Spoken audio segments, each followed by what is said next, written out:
ابو هريره رضی الله تعالی عنہ روایت تی فرمای عن النبی صلی الله علیه وسلم قال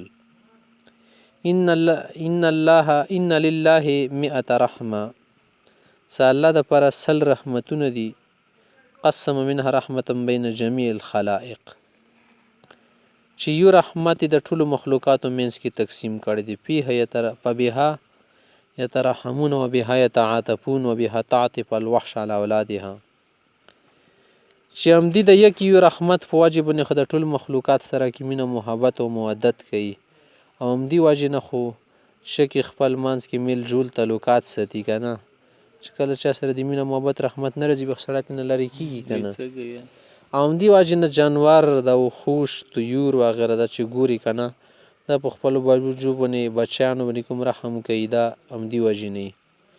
وآخر 99 رحمة يرحم بها عباده يوم القيامة خو 99 رحمتونه یو کامسل د الله په قیامت ورځې دپاره ایښي چې دا به خصوصي طور باندې مسلمانانو باندې کوي نعمتونو نه به بیخي داسې شکي ماړه کي پیغمبر علیه السلام فرمایي ابو هریره صاحب نه روایت دی ابو سعید خدری صاحب نه روایت دی قال رسول الله صلى الله عليه وسلم خلق الله عز وجل يوم خلق السماوات والارض 100 رحمه د اسمان و زمین د اسمان زمکې پیدایښت په ټیم کې الله تعالی سل رحمتونه ګرځولي و فجعل فی الارض منها رحمة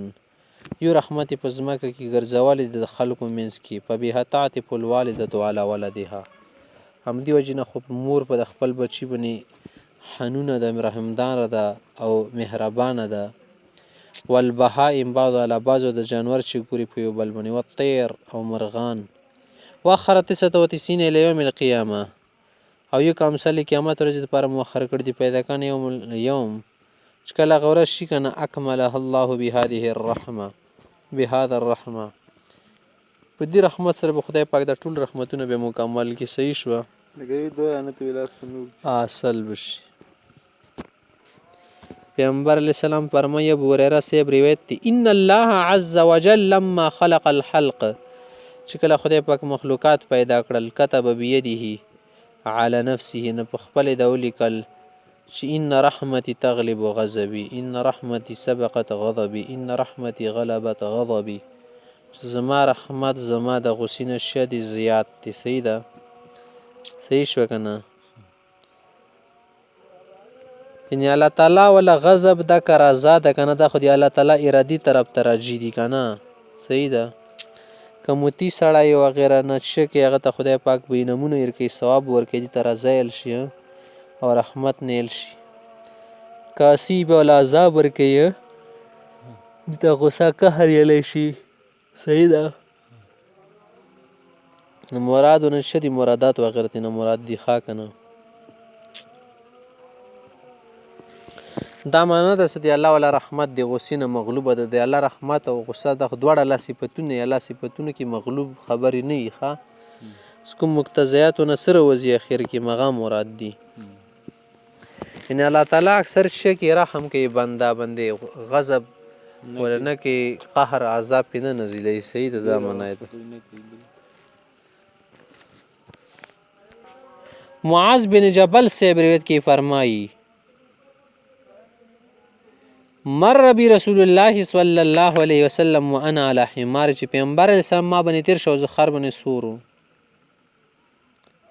د رازګوشت باندې فقال ما تو یا معاذ هل تدري ما حق الله علی العباد چې تا ته پته شته د خدای پاک په خپلو بندګانو باندې څه حق دی تا پته ته شته او که نشته وما حق العباد علی الله او د الله څه حق جوړیږي د بندگانو په الله باندې څه حق جوړیږي الله باندې حق جوړیږي نه خو مطلب دی چې الله څه فضل و کرم به کوي دي بدلیږي قلت موتی چې الله و رسول عالم په دې خبر الله و رسول ډېر ښه پوهیږي قالو فرمایي فإن حق الله على العباد أن يعبدوه ولا يشركوا به شيئا د الله حق په بندگانو دا دی چې دوی وجود ورکړی دی که نه چې الله سره به څوک په ذات و صفات کې شریک نه ګرځي په عبادت و دعاګانو کې صحیح ده شریک به نه ګرځي په هرې قربانۍ و عبادت کې به خدای دپاره خالص عبادت کوي د شیبې نه به پاک وي. چې کله داسې وکړي که نه وحق العباد علی الله اذا فعلوا ذلک الله یعذبهم، نو چې دا شی ته کوي که نه الله دپاره خالص توحید ثبتوي، نو په دې صورت کې به دو دپاره د هغه انعام وي چې خدای پاک به عذاب نه ورکوي. که په دې حالت کې عذاب ول ورکړي دا به عدل وي که نه، خو فضل و کرم به دا وي د الله چې عذاب به نه ورکوي.